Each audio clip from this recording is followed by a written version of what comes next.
우리를 생명책에 기록하시고 그 이름을 잊지 아니하시는 전능하신 아버지 하나님, 결국 그 이름이 하나님의 생명책에 기록되지 않는 모든 사람들은 하나님의 나라에 이를 수 없는데, 오늘도 하나님께서 그 이름 기억하시고 우리를 불러주셨음에 감사합니다. 하나님의 말씀만이 우리를 이 죄악 같은 세상에서 믿음의 삶을 살 수 있도록 인도하시는 원동력이 될 수밖에 없사오니, 오늘도 하루를 시작하면서 말씀을 듣게 하시고 그 말씀을 주시는 그 하나님 앞에 기도하며 시작하도록 은혜 허락하셨사오니, 오늘도 한날 믿음의 삶으로 승리하게 하여 주옵소서. 예수 그리스도의 이름으로 기도하옵나이다. 아멘. 사무엘하 6장 전체를 읽겠습니다. 23절까지입니다.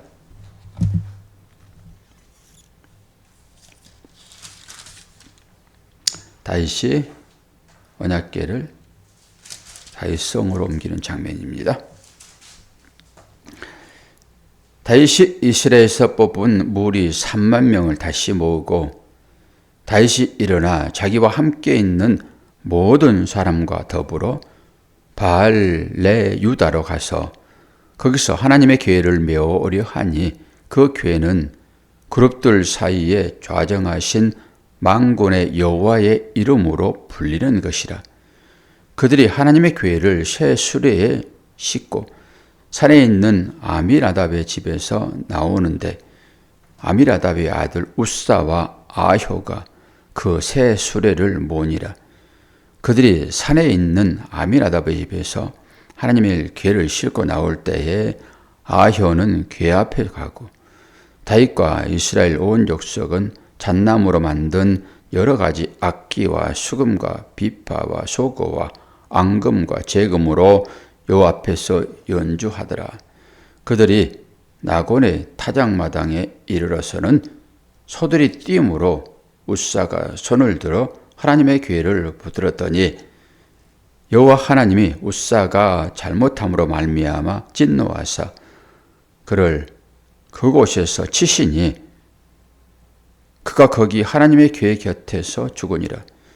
여호와께서 우사를 치심으로 다윗이 분하여 그곳을 베레스 우사라 부르니 그 이름이 오늘까지 이르니라. 다윗이 그날에 여호와를 두려워하여 이르되, 여호와의 궤가 어찌 내게로 오리요 하고, 다윗이 여호와의 궤를 옮겨 다윗성 자기에게로 메어 가기를 즐겨하지 아니하고 가드 사람 오벳 에돔의 집으로 메어 간지라. 여호와의 궤가 가드 사람 오벳 에돔의 집에 석 달을 있었는데, 여호와께서 오벳 에돔과 그의 온 집에 복을 주시니라. 어떤 사람이 다윗 왕에게 이르되 아뢰어 이르되, 여호와께서 하나님의 궤로 말미암아 오벳 에돔의 집과 그의 모든 소유에 복을 주셨다 한지라. 다윗이 가서 하나님의 궤를 기쁨으로 메고 오벳 에돔의 집에서 다윗 성으로 올라갈새, 여호와의 궤를 맨 사람들이 6걸음을 가매 다윗이 소와 살찐 송아지로 제사를 드리고, 다윗이 여호와의 앞에서 힘을 다하여 춤을 추는데, 그때 다윗이 배 에봇을 입었더라. 다윗과 온 이스라엘 족속이 즐거이 환호하며 나팔을 불고 여호와의 궤를 메어오니라. 여호와의 궤가 다윗성으로 들어올 때에 사울의 딸 미갈이 창으로 내다보다가 다윗 왕이 여호와 앞에서 뛰놀며 춤추는 것을 보고 심중에 그를 업신여기니라. 여호와의 궤를 메고 들어가서 다윗이 그것을 위하여 친 장막 가운데 그 준비한 자리에 그것을 두매 다윗이 번제와 화목제를 여호와 앞에 드리니라. 다윗이 번제와 화목제 드리기를 마치고 만군의 여호와의 이름으로 백성에게 축복하고 모든 백성 곧 온 이스라엘 무리에게 남녀를 막론하고 떡 한 개와 고기 한 조각과 건포도 한 덩이씩 나누어 주매 모든 백성이 각기 집으로 돌아가니라. 다윗이 자기의 가족에게 축복하러 돌아오매 사울의 딸 미갈이 나와서 다윗을 맞으며 이르되 이스라엘 왕이 오늘 어떻게 영화로우신지 방탕한 자가 염치 없이 자기 몸을 드러낸 것처럼 오늘 그의 신복의 계집종의 눈앞에서 몸을 드러내셨도다 하니 다윗이 미갈에게 이르되 이는 여호와와 그의 온 집을 버리시고 나를 택하사 나를 여호와의 백성 이스라엘의 주권자로 삼으셨으니 내가 여호와 앞에서 뛰놀리라. 내가 이보다 더 낮아져서 스스로 천하게 보일지라도 내가 말한 바 계집종에게는 내가 높임을 받으리라 한지라. 그러므로 사울의 딸 미갈이 죽는 날까지 그에게 자식이 없으리라. 아멘. 우여곡절 끝에 다윗이 법궤를 다윗성으로 옮기게 됩니다. 지난번에도 법궤가 있는 곳에 여러 가지 일들이 일어났잖아요. 오늘 또 여러 가지 일들이 일어나는 과정 중에서 마지막에 다윗이 법궤를 옮기게 됩니다. 언약궤죠, 언약궤. 오늘 여기에도 아미나답이 나오는데 아미나답은 동명이인, 여기서는 동명 3인이에요. 사울의 아들 아미나답이 있고 이새의 둘째 아들 다윗에게 기름 부을 때 그 8명의 자녀들 가운데 두 번째가 아미나답입니다. 그리고 오늘 여기에 이제 기랏 여아림 사람 아미나답. 성경에는 동명이인이 참 많죠. 그런 과정으로 이제 보시면 되겠습니다. 다윗이 오늘 이 법궤를 옮기는 과정 중에서 여러 일들을 지금 하고 있는데 이 법궤라고 하는 것은 어떤 종교적인, 정치적인 그런 계획에 의해서 하나님의 법궤는 절대 조정받지 않는다라고 하는 하나의 사인이 여기 들어있습니다. 다윗도 법궤를 지금 옮기는 중에 있잖아요. 이것이 정치적인 것이 되든지 간에 종교적인 것이 되든지 간에 인간의 마음대로 이것을 할 수 없다라고 하는 하나님의 주권이 오늘 여러 가지 일들을 통해서 드러나고 있다라고 보는 것입니다. 그런데 오벳 에돔, 여러분 이름을 잘 기억해 놓으세요. 저나 여러분 다 법궤를 좋아하잖아요. 어떤 때는 법궤가 머무르는 곳에 저주가 임하고 또 어떤 곳에는 법궤가 머무르는 곳에 복이 임하는 것을 보게 되잖아요. 오늘 여기 오벳 에돔 여기에도 가드 지역입니다. 가드 지역. 이방 땅이에요.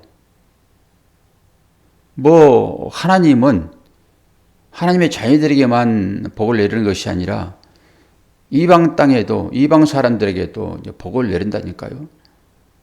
이 오벳 에돔에 복이 내렸다라고 하는 것은 그런 의미를 가지고 있죠. 하나님이 원하시는 대로 하나님은 일하신다. 이렇게 보면 됩니다. 그의 온 집에 복을 내렸다. 그리고 이 소리를 듣고 이제 다윗이 법궤를 정상적으로 다윗성으로 옮겨옵니다.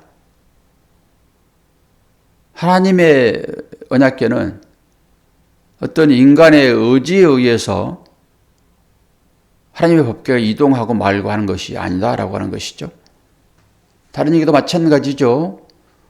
우리가 하나님을 생각하면서 하나님, 우리의 뜻대로 이렇게 해주세요 라고 할 때 하나님 절대 그 사람의 뜻대로 하지 아니하시고 하나님의 뜻대로 모든 일들을 이루신다라고 하는 것이죠. 그것을 인정하느냐? 이것이 곧 믿음이죠. 그것을 인정하지 않으면은 믿는다고 할 수 있겠습니까?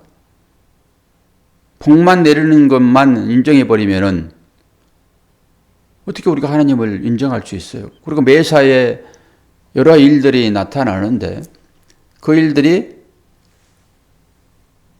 취사 선택해서 우리가 받을 것만 받고 그렇지 않는 것은 제해버리는 이런 거라고 그러면은 전적으로 하나님을 믿지 않는 거죠. 절반만 하나님을 믿는 거죠.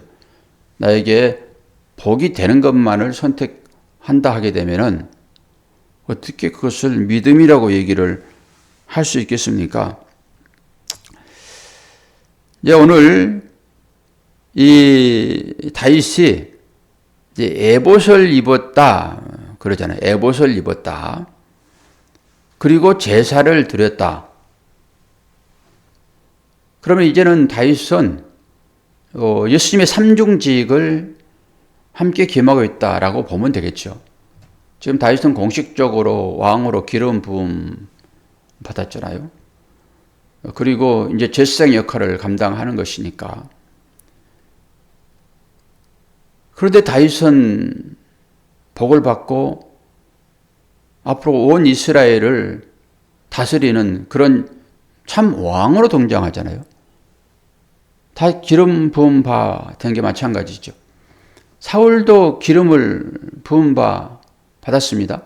사울도 이스라엘 민족이에요. 이스라엘 족속입니다. 베냐민 지파잖아요. 그런데 왜 사울은 멸망을 당했을까요? 그때 사울이 제사를 드렸잖아요.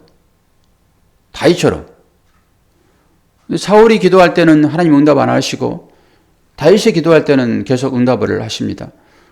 우리가 앞장 뒷절을 우리가 읽지는 않았지만은 거기에서 이제 블레셋과 마지막 전쟁이 한번 일어납니다. 블레셋과. 그리고 거기에서 다윗이 하나님께 기도합니다. 저 블레셋이 지금 골짜기에 아주 편만해 있습니다. 골짜기에 가득 채워졌습니다.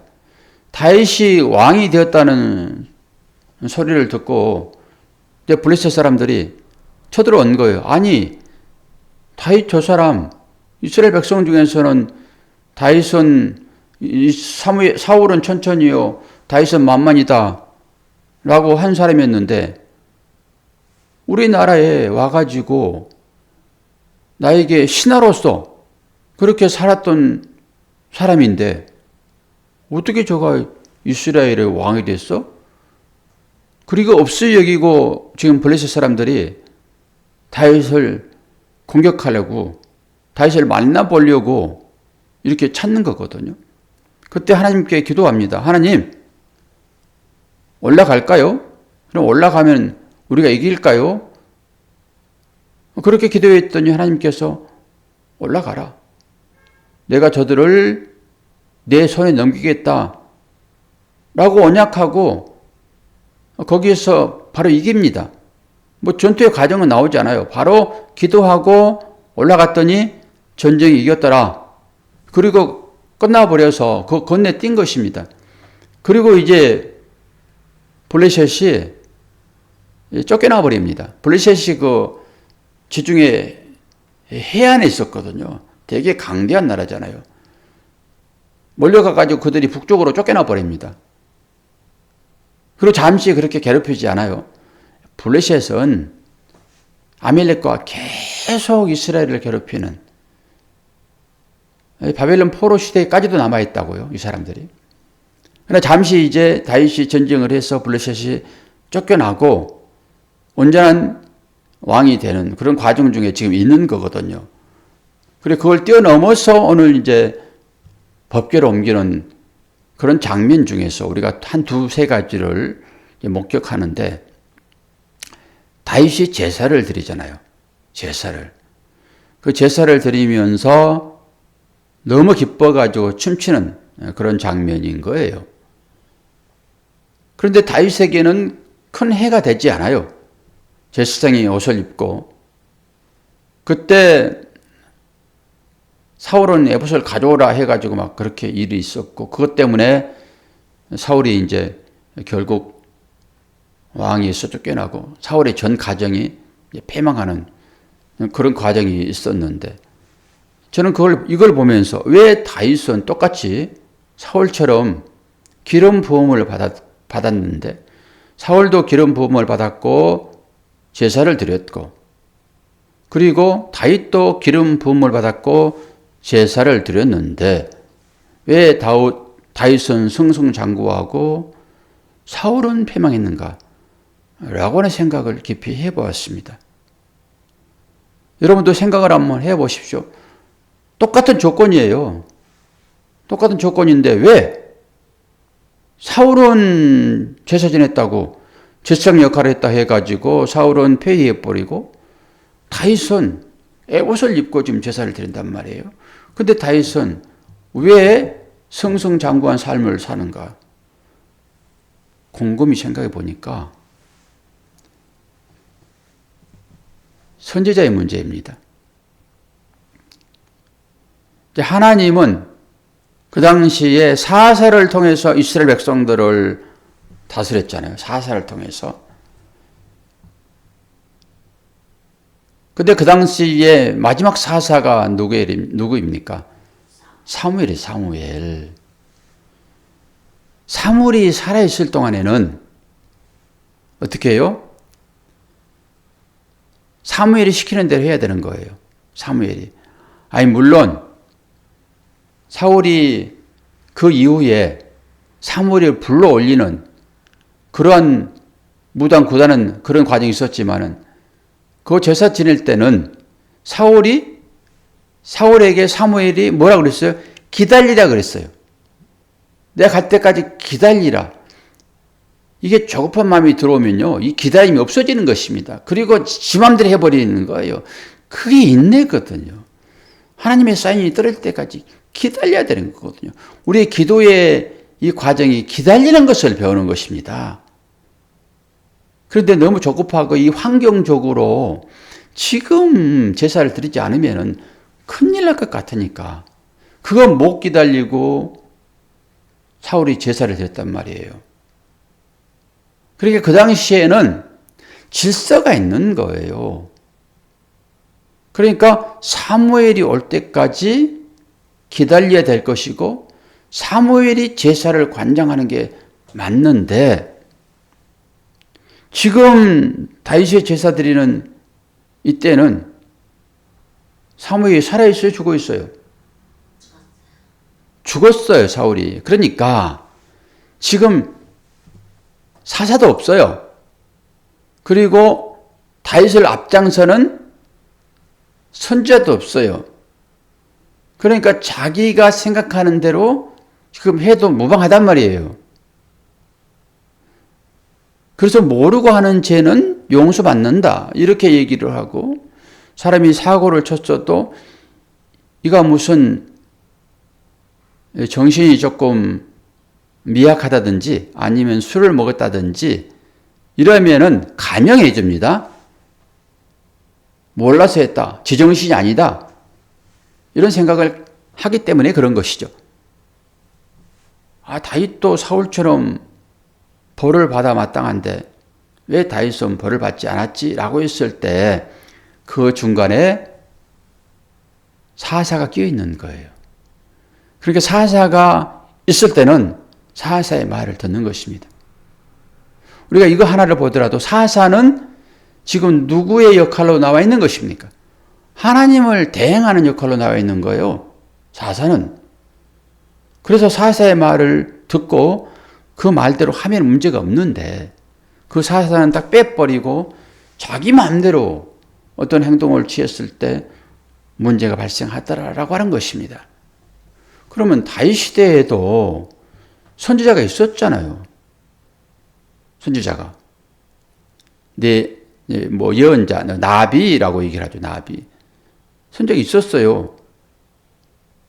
그래서 제가 선지자가 언제 나오지? 라고 찾아봤더니 선지자가 7장이 나옵니다. 오늘 끝나면은 7장에 바로 누가 나와요? 나단이 나와요. 나단이. 그래서 그 전까지는 다 이렇게 하더라도 용서함을 받겠구나 라고 생각을 했습니다. 우리와 하나님 사이에 누가 끼어 있습니까? 예수 끼어 있잖아요. 예수. 그래서 우리는 우리 마음대로 하면 안 되는 거예요. 그러면 사울처럼 되는 것입니다. 이제는 하나님의 대행자로 하나님의 아들은 예수가 우리에게 주신 이 말씀, 이게 하나님의 말씀이잖아요. 그래서 이 말씀이 기록된 대로 행하면은 문제가 없습니다. 그거 하나 해결을 했고요. 그리고 다윗이 지금 너무 좋아가지고 춤을 추다가 어떤 추태를 부린다라고 미갈이 얘기합니까? 벌거벗은 상태가 됐다라고 하는 것입니다. 그리고 누구와 함께 지금 춤을 추고 있습니까? 그 대신들이요. 그러니까 미갈의 생각에는 왕은 품격이 있어야 되는 거예요. 왕은 왕다워야 되는 것입니다. 근데 왕이 지금 자기의 그 모든 왕다움을 다 버려버리고 지금 춤추다가 지금 바지가리까지 내려와가지고 수치를 지금 드러내고 있다라고 하는 것이에요, 지금. 그걸 강력하게 비난을 하고 있잖아요.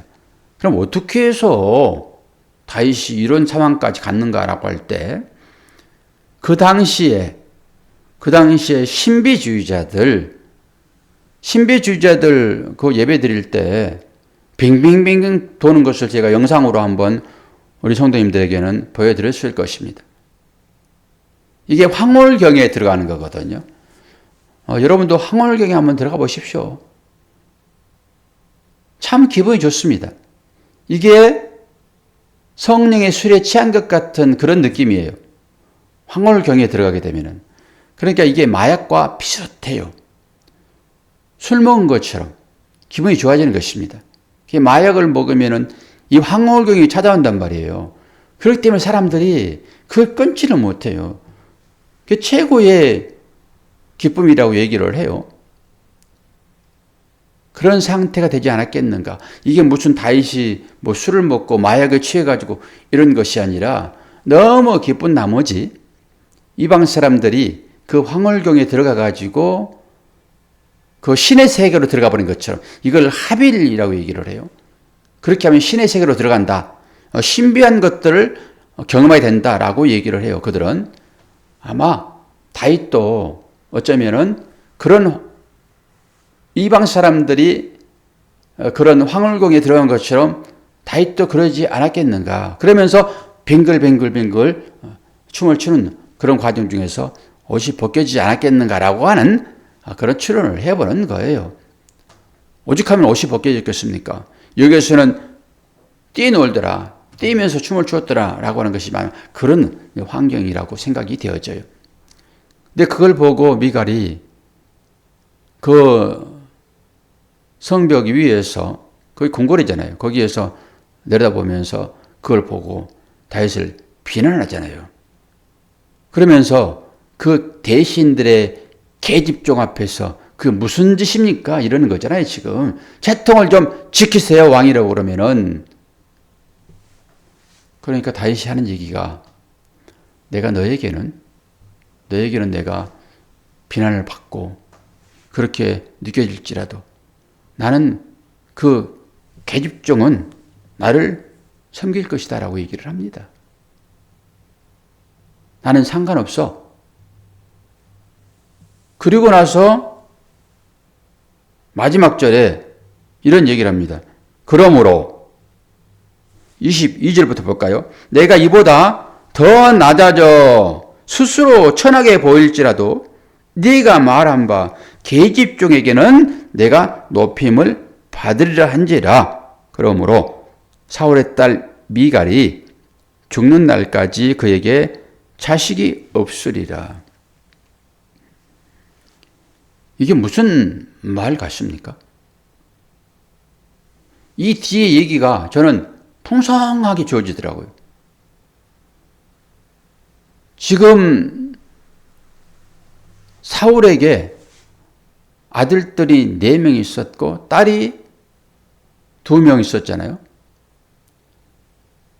그런데 이제 다 죽고 마지막에 이 딸, 이가 만약에 자녀를 낳는다 하게 되면은 또 사울의 그 왕가가 이어지는 그런 모양이 되는 거예요. 사울의 왕가가 이어지는 모양. 그럼 하나님께서는 너의 가족을 내가 이 세상에서 끊으리라 라고 얘기를 했는데 그 하나님의 말씀이 오늘 완벽하게 딱 정리됩니다. 그러면 여러분들은 이 생각이 바로 올라오셔야 돼요. 권사님도 그 생각이 올라오셔야 돼요. 뭐가 올라와야 됩니까? 사울의 집안이 완전히 이 미갈에게 자식이 없으므로 그 대가 이제 온전히 끊어지는 하나님의 말씀이 이루어지는 것으로 오늘 말씀이 마무리된다라고 하게 되면은 권사님 저한테 물어보셔야 돼요. 아니요? 라고. 아니, 그 사울의 첫째 아들, 그 아들이 지금 살아있잖아요. 우리가 뒤에 보면은 무비보셋. 아니 그 아들이 살아있는데 어떻게 사울의 가정이 완전히 이 미갈이 자녀가 없으므로 끝납니까? 라고 얘기를 해야죠. 그러면 이걸 생각 깊이 안 하면은 제가 하는 이 얘기는 전부 다 거짓부렁에 불과해요. 아니 자손이 살아있잖아요 지금. 미갈이 자녀를 낳았더라도 똑같은 거죠. 그 요나단의 자식이 있는 것이나 미갈의 자식이 있는 것이나 똑같죠. 물론 남자를 통해서 대를 이은다라고 하는 그 사상은 그 말과 다른 것이지만 어쨌든 간에 사울의 후손들이잖아요. 사울의 자녀들이 낳는 것이니까 남녀를 따지지 않아요 성경은. 그러면은 그것은 뭐냐라고 생각을 또 한 번 해봐야 되겠죠. 그것은 이 다윗을 통해서 다윗은 지금 예수의 모형으로 처음에 등장을 하는 거잖아요 지금. 다윗을 통해서 그가 살아나는 것입니다. 다윗이 그를 돌보지 않으면 그건 없는 자랑 똑같아요. 그렇지 않겠습니까? 그래서 하나님은 죄된 모든 것들을 다 소멸하시고 이 다윗을 통해 가지고 그 가운데 있는 그 절름발이는 지금 무비보셋이 온전한 사람 아닙니다. 눈먼 것이나 절름발이나 흠이 있는 것은 하나님의 제사에 올라갈 수 있어요 없어요? 못 올라가는 것입니다. 그런데 이 무비보셋이 복권된다니까요. 그런 의미로 이걸 가지고 생각을 깊이 해보게 되면은 와 하나님의 은혜가 이런 식으로 이게 일어나는구나. 그래서 구속사가 그렇게 또 한 번 이 가정 중에서 펼쳐지는구나. 미갈이 자녀가 없다라고 끝냈지만은 우리는 뒷부분을 다 아는 것이니까 와 이렇게 구속사가 또 숨겨 있구나. 다윗을 통해서 그 무비보셋을 그 종되었던 하나님께 제사로 바쳐지지 못할 그 사람들이 제물로 들어지는 것과 똑같단 말이에요 지금. 그러면서 야 여기에도 구속사가 지금 펼쳐지고 있구나. 이 내면에 나타나고 있는 우리는 이걸 보지 못하지만은 그런 식으로 생각해 보게 되면 여기 또 다른 구속사. 아니 구속사만 생각하면 우리는 십자가 들어가는 것이니까 주여 어떻게 나를 구원하셨습니까? 라고 또 한 번 무릎 꿇게 되는 것이죠. 거기에 무릎 꿇은 것이지 다른 것에 우리가 어떻게 무릎을 꿇습니까? 오늘 법궤가 이 다윗성으로 옮겨지는 그 과정 중에서 법궤는 절대 인간의 생각에 좌지우지되지 않는다. 전적인 하나님의 뜻에 따라서 어떤 곳에는 복을 내리기도 하고 어떤 곳에는 저주를 내리기도 하시면서 정치적으로 종교적으로 법궤를 이용할 수 없다라고 하는 것을 우리가 깨닫고 함께 기도할 때 또 주여 우리를 불쌍히 여겨 주시옵소서 라고 기도하게 되면은 오벳 에돔에 복이 내린 것처럼 우리 개인적인 삶이나 우리 가정에 하나님의 큰 복이 임할 줄로 믿습니다. 그 하나님을 의식하고 오늘도 그 하나님께 여러분의 소원을 기도로 아뢰시기를 바랍니다. 기도하겠습니다. 하나님 아버지, 우리에게 지혜와 명철을 허락하여 주시어서 사도 바울이 눈에서 비늘이 벗겨질 때 세상을 똑바로 보는 것처럼 우리들도 그렇게 이 새벽이 사도 바울의 열린 눈처럼 되기를 원합니다.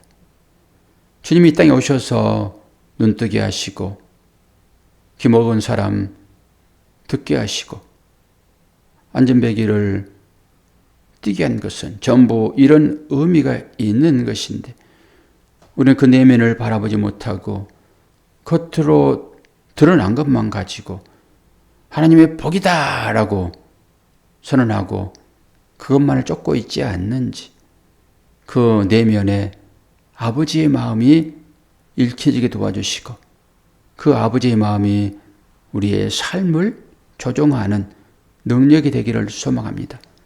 날씨가 많이 추워졌습니다.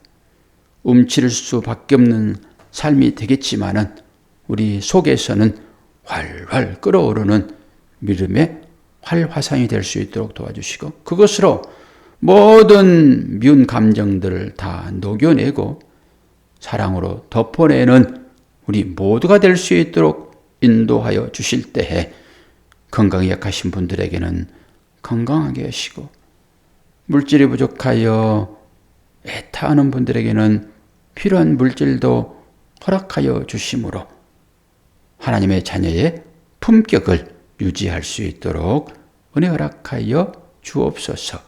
감사드리며 예수 그리스도의 이름으로 기도하옵나이다. 아멘.